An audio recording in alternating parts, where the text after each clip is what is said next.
Amigos, un placer estar con ustedes ya después de todo este proceso de haber elegido la franquicia de su vida. Este preciso momento donde ahora sí, después de todo el proceso de comercialización, estamos por firmar el contrato de franquicia. ¿Qué hacemos?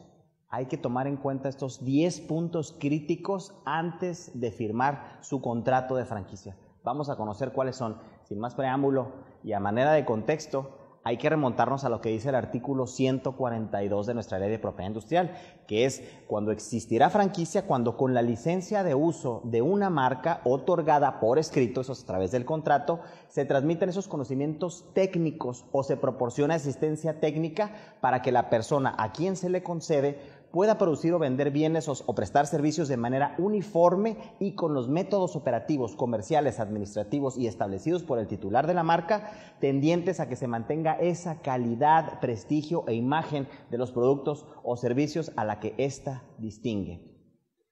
Ese es el contexto inicial para poder establecer lo que es una franquicia y ahora sí, vamos a firmar cuáles son esos 10 puntos que tenemos que tomar en cuenta antes de firmar. Son puntos críticos. El primero de ellos, las generalidades básicas. Hay que ver quién es quién. Hay que ver si la personalidad, si cuenta con las facultades, si los datos son fidedignos. Han tocado casos de terror donde ni siquiera la credencial del lector o el INE coincide. Ni siquiera fueron tomados en cuenta ese tipo de datos tan básicos, ¿no? La personalidad con la que cuenta el firmante no lo es. Ojo, hay que checar bien esos puntos. Hay que ver, dicen, oigan, ya ahorita que firmamos el contrato de franquicia, entonces quiere decir que somos socios. Bueno, jurídicamente eso no es. Aquí simplemente es un inversionista que le está concediendo una licencia, le está otorgando para que un modelo probado de negocio lo replique y lo explote, mas no significa que sean socios. Bueno, hay que ver también que la marca esté registrada, como les comentaba, ese tipo de casos de terror.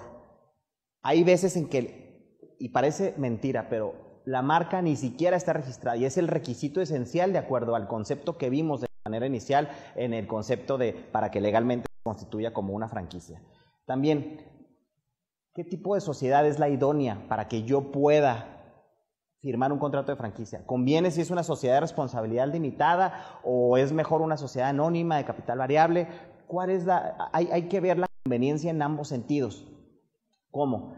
La sociedad de responsabilidad limitada generalmente tiene montos limitados para los socios, entonces pues ahí están sujetos nada más hacia las aportaciones que hicieron cada uno de ellos. Entonces hay que evaluar, no quiere decir que sea un hecho de que no voy a firmar si es una sociedad de responsabilidad limitada, pero para mí sí era muy importante evaluar los estatutos, cuál fue realmente la aportación, la valoración del capital. Esto es lo que hay que verificar. Es el punto número 1. ¿Cuál sería nuestro punto número 2? ¿Qué tipo de franquicia me están otorgando? ¿Es exclusiva? ¿Es una franquicia unitaria? ¿Cuál es el territorio? ¿Qué tipo de franquicia es? Bueno, generalmente los contratos de franquicia dicen, ¿es un contrato exclusivo o no exclusivo? Casi todos van a decir que no es exclusivo si ustedes están concediendo una franquicia unitaria. ¿Qué significa esto? Si no es exclusiva, es que les están otorgando nada más para un territorio. Yo no tengo una franquicia exclusivamente a ti porque también va a haber otros franquiciatarios, así que no se asusten cuando digan que no es exclusiva. Unitaria, recuerden que hay varios tipos de franquicia, eso también ya lo vimos. Está la unitaria, la regional o la máster. La unitaria es que me están otorgando, por ejemplo, en un solo punto específico, en tal dirección, en tal esquina, o en tal ciudad, ¿no? De tal ciudad, perdón. Entonces ya puede ser una franquicia regional o una máster que abarca territorios ya más grandes o zonas geográficas. El territorio que me están otorgando, es muy importante que veamos también que es precisamente la ubicación y cuál es la circunferencia que me está dando ese territorio para mi exclusividad, ¿sí? Es sumamente delimitante cuando algo no se expresa bien en un contrato y resulta que me ponen una franquicia a 2 cuadras. Es diferente si estamos en el zócalo de una ciudad o puede ser cuando realmente lo tenemos en una zona geográfica donde caben. Podemos verle el caso de Starbucks, que a veces hay uno frente a otro en calle Reforma, pero eso es porque el territorio sí lo permite y sí da para eso, ¿no? Entonces, también hay que ver ese tipo del territorio que nos van a dar. Y bueno, el arrendamiento del local. Es muy importante también que cuando vayamos a firmar, muchas veces dicen, oye, ¿el local a nombre de va a quedar. Hay franquiciantes que nos dicen, yo quiero que el local esté a mi nombre, para así yo tener la exclusividad, y si un día las cosas no funcionan, pues a lo mejor yo me quedo con esa ubicación y estoy exento a que después puedas poner un negocio similar. Bueno, y eso ya se arregla también en los contratos de acuerdos de no competir o algunas otras cuestiones en el tema de confidencialidad, pero bueno, es importante también que vean esos lineamientos. ¿Qué tipo de franquicia es? La tipo A, B o C. Hay muchas franquicias que así lo delimitan. La tipo A puede ser la que trae el área de comedor con desayunos, tiene jueguitos para niños, en el caso de un restaurante, por ejemplo. La B es únicamente comida y la C es para llevar. Hay que fijarnos muy bien, en caso de que haya varios tipos de franquicia, cuál es la que me están otorgando efectivamente. El punto 3, los conceptos por las contraprestaciones. Es indispensable ver qué es lo que voy a pagar. O sea, lo que siempre le interesa a un inversionista es cuánto me cuesta, en cuánto tiempo recupero la inversión, cuánto me queda de utilidad. Bueno, es muy importante saber diferenciar cuál es la cuota inicial contra el monto de inversión, ¿sí? La cuota inicial, recordemos que es una contraprestación inicial, que es el fee de entrada, la cuota donde yo estoy pagando una cierta cantidad únicamente por ese derecho, ¿sí? Para recuperar los gastos del franquiciante de todo lo que va a hacer para la implementación y la comercialización de la franquicia. Por poner un ejemplo, son 250,000 pesos de cuota inicial o franchise fee y el monto de inversión es 1,000,000 de pesos para poder establecer el local. El monto de inversión ya incluye lo que es todos los gastos por la adecuación y equipamiento del local, todas sus materias primas y demás gastos que puedan ingerir, pero es independiente de la cuota inicial. Hay veces que el monto de inversión se dice ya trae la cuota inicial. Las regalías es muy importante, hay regalías fijas o regalías por porcentaje, entonces siempre hay que tener muy claro qué es lo que yo voy a pagar, ¿sí? ¿Me van a cobrar el 6% de regalías o me van a cobrar una cuota de 10,000, 20,000, 40,000 pesos mensuales? Eso hay que tenerlo muy claro porque, bueno, existen esos dos tipos y esos dos modelos, entonces que nos quede muy claro y que lo visualicemos muy bien. La cuota de publicidad, generalmente la cuota de publicidad es un concepto que yo tengo que pagar y lo tenemos que pagar así todos los franquiciatarios a fin de que se haga una publicidad en conjunto y pueda hacer la franquicia algo que nos ayude a todos en materia de marketing y publicidad y a lo mejor nos puede mostrar evidencia de cómo lo está empleando. Hay veces que nos piden, oye, vas a tener tú que invertir una cuota en cuota de publicidad, 3,000 pesos al mes y demostrarme que tú lo estás utilizando aquí para la publicidad de este local. Entonces hay que fijarnos también en esas obligaciones porque muchas veces son situaciones que no contemplamos y no prevemos, ¿no? También hay que ver qué es lo que voy a recibir a cambio. Si yo estoy firmando un contrato de franquicia contigo, ¿qué me estás dando? Obviamente me tienen que dar la licencia de uso. Ya vimos en el concepto inicial en qué consistía. Tiene que haber una licencia de uso otorgada por escrito. Esto es firmando un contrato de franquicia. Bueno, lo más básico es que venga y el objeto y todo se establezca donde me están ofreciendo la licencia, otorgando la licencia de franquicia de ese signo distintivo o varios signos distintivos como marcas, avisos comerciales, nombres comerciales, que es un requisito esencial.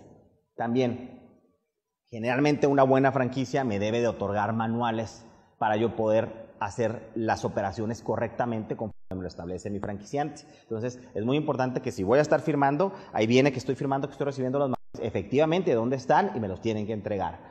El know-how es indispensable, es el saber cómo, el saber hacer, precisamente.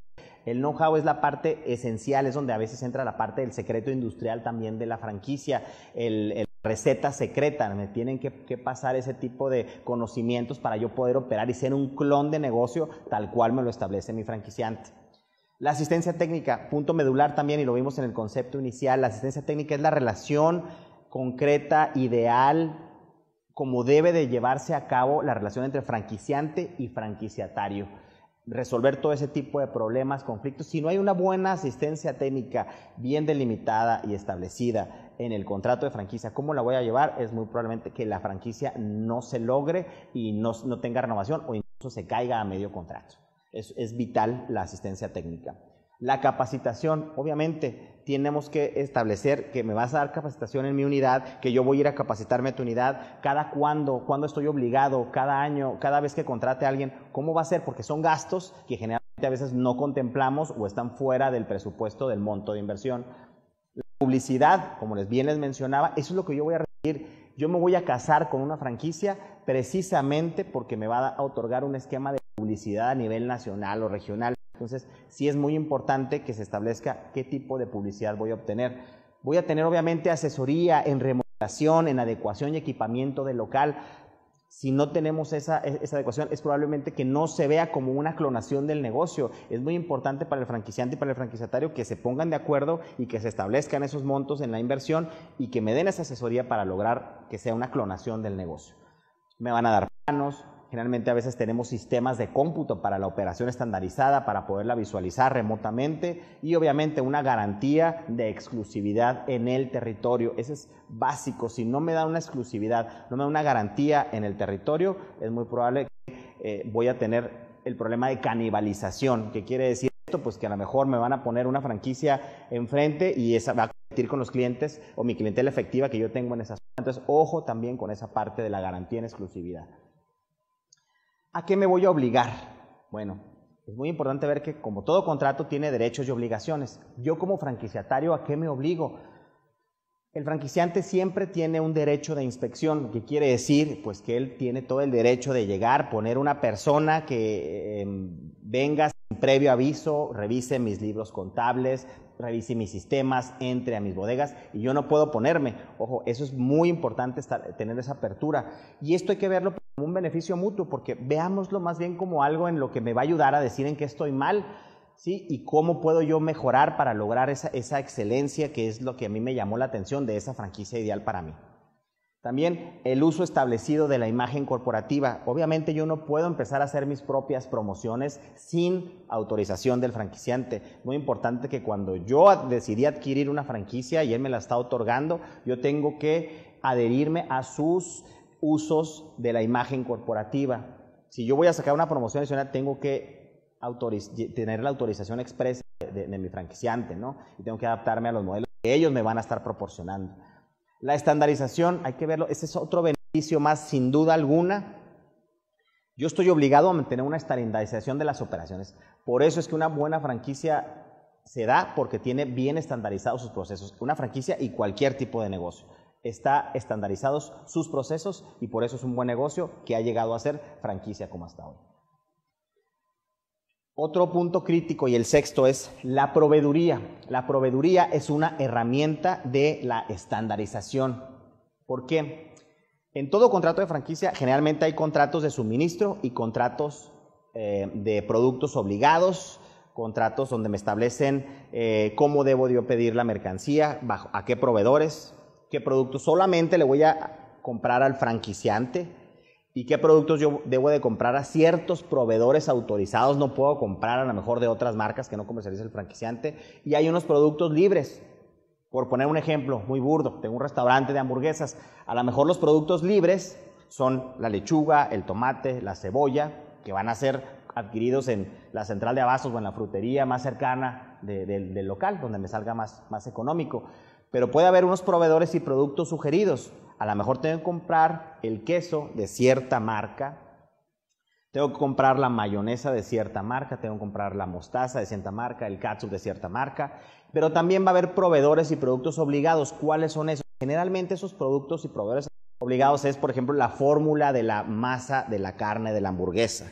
O me van a pasar a lo mejor un condimento que no me van a decir cómo se prepara, pero se lo tengo que comprar y adquirir definitivamente al franquiciante o a su proveedor, ¿verdad?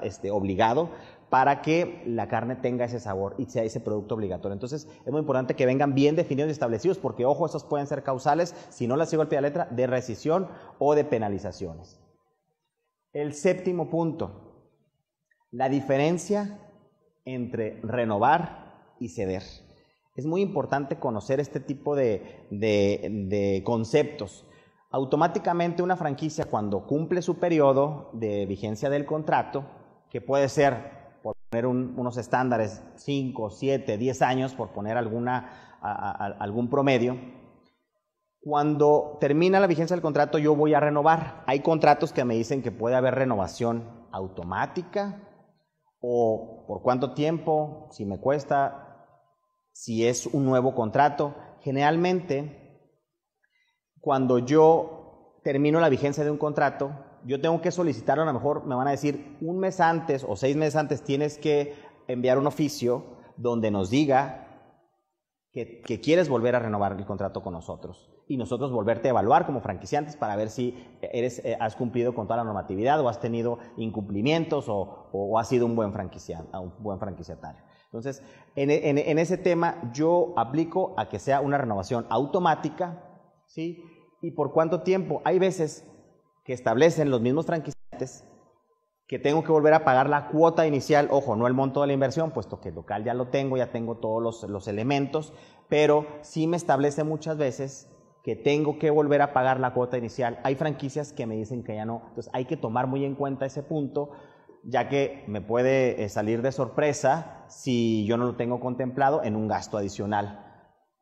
¿Es un nuevo contrato o no? Generalmente, muchas veces se vuelve a firmar otro contrato por otros 5, 7 o 10 años y puede ser a lo mejor lo más recomendable dependiendo de los términos ya de cada quien y de cada franquicia, pero muy probablemente se vuelvan a establecer esos términos y se pueden establecer nuevas condiciones al momento de la renovación. Entonces, si yo también en algún momento fuera de los límites de la vigencia, a lo mejor estoy en el tercer año y el contrato era de 7 y resulta que por alguna razón yo ya no puedo continuar con la explotación y el uso de la franquicia, entonces yo le digo a alguien, oye, necesito ceder mis derechos, ¿lo puedo hacer libremente?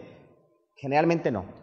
Los franquiciantes siempre establecen y siempre los contratos traen las cláusulas donde yo tengo que pedir autorización expresa para ceder los derechos de la franquicia. Incluso cuando lo cedo, esa persona nueva queda a lo mejor a un tiempo a prueba y si no cumple con los lineamientos y estándares, pues simplemente no puedo llevar a cabo la sesión o se le retira la franquicia, ¿no? Entonces, también este es un proceso en el que hay que tener mucho cuidado porque yo cuando voy a transmitir los derechos o ceder, generalmente no lo puedo hacer libremente sin autorización, pero si sí tiene autorización tiene que ser evaluado por el franquiciante, ¿sí? Punto número 8, los incumplimientos. Ojo aquí con todo este tema. Es un tema que los contratos generalmente establecen ya cuando son incumplimientos no graves, que a lo mejor se arreglan con alguna llamada de atención o sanción. Y hay otros que son los graves. Los graves son los que generalmente crean una causal de rescisión inmediata del contrato de franquicia sin responsabilidad para el franquiciante. Entonces, ojo con esto, hay que establecerlos muy bien y hay que visualizarlos muy bien porque ahí es donde entra el tema de que muchas veces no aplica no sabía que esto no lo podía hacer. Realmente un incumplimiento, por ejemplo, no grave, es que a lo mejor se me pase unos días en pagar la cuota de regalías, ¿no? Cuando se establece que debe ser en los primeros 5. Bueno, hay muchos que lo consideran grave y otros que no tanto, pero generalmente dices, oye, bueno, entonces ahí trae una sanción, una llamada de atención, oye, no puedes volver a excederte en pagarme la cuota de franquicia durante los primeros 5 días, tal como está establecido en el contrato. Ojo, llamada de atención 1. Vuelve a suceder a los 3 meses, oye, volviste a hacer, ahora sí, a lo mejor te va una sanción de un porcentaje adicional por haber excedido los tiempos de pago. Muy bien. Se me está haciendo recurrente, llega una tercera, a lo mejor el mismo contrato va a establecer que a la tercera se convierte en un incumplimiento grave y eso implica la causal de rescisión inmediata del contrato de franquicia. Puedo perder toda mi inversión y sin responsabilidad para el franquiciante. Entonces, ese tipo de incumplimientos, a lo mejor otro incumplimiento no grave, pues es que se haya venido una visita de inspección por parte del franquiciante y resulta que uno de mis empleados no traía un uniforme o no me recibieron con las palabras de bienvenida correctas o no me envolvieron el producto para llevar de la manera correcta o con el papel institucional, etcétera, que puede ser llamadas de atención o penalizaciones se vuelven recurrentes. Pero, por ejemplo, una causal de incumplimiento grave puede ser que yo esté ingresando, imagínense, productos o insumos, como los que vimos en la cláusula anterior, de los productos obligados. Imagínense que mi receta secreta en una pizza es la harina, la salsa de tomate y el queso porque yo los fabrico. Y resulta que un día voy como franquiciante, llego a la bodega y tienen una harina de una marca que yo desconozco, refrigerados tienen un queso que tampoco es el que yo autoricé o es el de mi marca, y eso obviamente, pues, ¿qué está pasando? Le está dando un sabor totalmente diferente al producto. Está provocando que los clientes digan, es que aquí no sabe igual este producto. Entonces, esa es una causal generalmente de incumplimiento grave que genera la rescisión inmediata del contrato. Ojo y lean bien ese tipo de cláusulas porque generalmente son dolores de cabeza muy fuertes cuando no las tenemos bien previstas o no las tenemos bien adecuadas, ¿no? Otros puntos críticos que hay de manera muy general. Generalmente los contratos de franquicia generan acuerdos de no competir.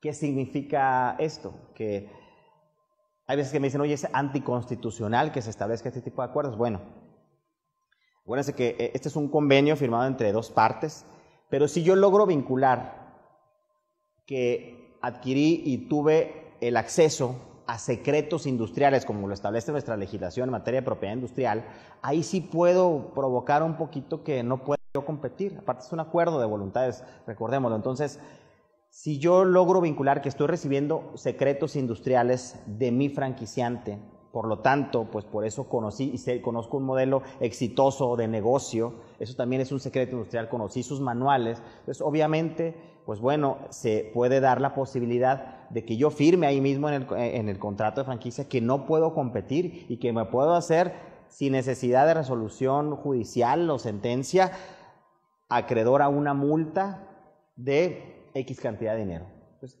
muchas veces los contratos de franquicia traen una cláusula muy específica que se llama el acuerdo de no competir. Ojo, léanla bien. Otro tema es la confidencialidad. Un contrato de franquicia, generalmente cuando yo lo firmo, trae anexos el contrato de confidencialidad, el contrato de licencia de uso, el contrato de comodato donde me están entregando los manuales, el contrato de suministro de las mercancías para los productos obligatorios, pueden tener algunos contratos accesorios. Generalmente, bueno, yo siempre considero que el contrato de confidencialidad debe ser un documento independiente donde establezca que yo estoy siendo acreedor y que estoy conociendo los secretos industriales de mi franquicia. Entonces, es como yo puedo vincular el acuerdo de no competir junto con el contrato de confidencialidad que se maneje de una manera aparte y bueno, así estoy protegiendo, el franquiciante así protege precisamente su marca, su prestigio, su know-how y el franquiciatario, pues bueno, es también donde se limita un poco a decir, no voy a agarrar este negocio de mi escuelita para después yo hacer competencia individual. También los términos de los obligados solidarios. Nosotros siempre lo recomendamos, al menos a los franquiciantes, que el franquiciatario tenga sus obligados solidarios. Entonces, ¿para qué? Pues para que respondan en caso de algún incumplimiento del franquiciatario, pues que puedan ellos responder, ya sea económicamente o con la responsabilidad de cualquier índole, para el cumplimiento del contrato, las penalizaciones. Entonces, si yo ya tengo mi firma de contrato, muchas veces, ojo, me van a pedir obligados solidarios, a veces no cualquiera quiere firmar, entonces hay que estar conscientes de que es probable que me pidan 1 o 2 obligados solidarios para la firma de mi contrato de franquicia. Y bueno, y finalmente, el punto 10. ¿Debo asesorarme? ¿Cualquiera le sabe a este tema? No, definitivamente. El adquirir una franquicia es la decisión de las decisiones más importantes de tu vida, para no poner y no decir que es la decisión más importante de la vida. Es como cuando eliges casarte con alguna persona, ¿no? Así de ese tamaño puede ser responsabilidad. Recuerda que es un contrato que vamos a firmar mínimo 5, 7, 10 años, donde voy a ver a esa persona prácticamente como un socio y tengo que tener toda la afinidad disponible y esta persona y yo vamos a estar intercambiando ideas, situaciones, va a haber a lo mejor distanciamientos, puede haber problemas, puede que no los haya, pero es una decisión muy importante. Por eso es que siempre sugerimos, deben de acercarse con los profesionales cuando vayan a adquirir un contrato de franquicia. Los contratos de franquicia no deben ser ese machote que yo puedo ir a bajar de internet. Siempre decimos todos los consultores que una franquicia es un contrato y es un traje a la medida. Por eso es que no cualquier contrato puede ser sujeto a hacer el contrato de franquicia si nada más me lo encontré de internet y a lo mejor es porque también era para un negocio de comida, si es que voy a adquirir un negocio de comida. Entonces, es muy importante, sí, que se asesoren muy bien. Nos han tocado también casos donde, oye, ¿qué me estás vendiendo? ¿Un hospital? Porque me dice aquí que vas a surtir caretas y mascarillas y guantes, o me estás vendiendo una franquicia. De ese tamaño nos hemos topado con ese tipo de experiencia, entonces pues no es algo exagerado el decir que debo de asesorarme perfectamente con los expertos. Hay un documento que le decimos en el argot la COF, o la Circular de Oferta de Franquicias por sus siglas. La Circular de Oferta de Franquicias lo establece nuestra legislación y debe de ser mostrada mínimo 30 días antes de la firma del contrato de franquicia. Si no, el contrato puede adolecer de nulidad. Es un punto muy importante. Ahí también hemos visto muchos casos de terror donde por desconocimiento del franquiciante o del franquiciatario nunca le mostraron la COF, o resulta que la COF la están firmando en el mismo momento de la firma del contrato de franquicia, y eso no puede ser. Tuvo que haber pasado ese periodo de mínimo 30 días antes para la firma del contrato, si no el contrato es nulo. Ahí en la COF son 10 puntos también que debe de cumplir la información comercial. Esta contiene la información comercial de la franquicia y alguna información como referencias. Es muy importante que siempre evalúen a otros franquiciatarios. Que llamen, el franquiciante les puede decir misa de su franquicia, pero es muy importante que ustedes mismos se cercioren, a manera hasta de mystery shoppers o incógnitos, llamando a los diferentes franquiciatarios y que les digan cómo les ha ido. ¿Sí? Se sorprenderían, ¿sí?, de que hay casos donde los mismos franquiciatarios hablan pestes de la franquicia que adquirieron, pero están amarrados todavía porque hay un contrato de por medio. Entonces, antes de que firmen, asesórense bien, busquen la COF, pidan referencias. La carta de intención, dentro del proceso de comercialización de una franquicia, generalmente llega a un punto antes de firmar el contrato, donde firman una carta de intención y muchos lo consideran también, ¿es un contrato de promesa?